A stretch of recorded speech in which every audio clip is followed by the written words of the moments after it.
Now that I have my Flappy Bird and my columns, I want to write some code so that if the bird touches the columns, the game will end. So I need to be in column sprite and I need to write some code in here. So I'm going to go to control, and when the green flag is pushed, we're going to grab a forever loop and we're going to get just a single if loop here.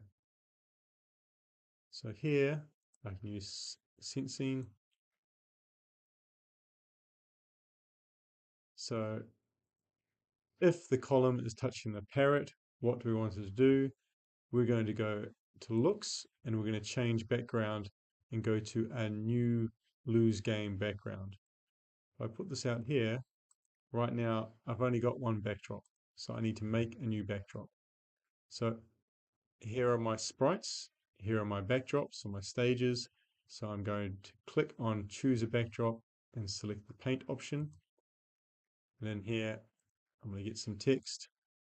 I'm going to write you lose. I'm going to go back to the code and make sure I click on the sprite. So I'm working on the code that's in the sprite. And now I should be able to click on backdrop 2.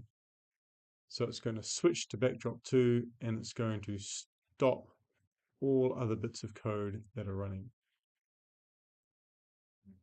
So let's hit the green arrow and see what happens there.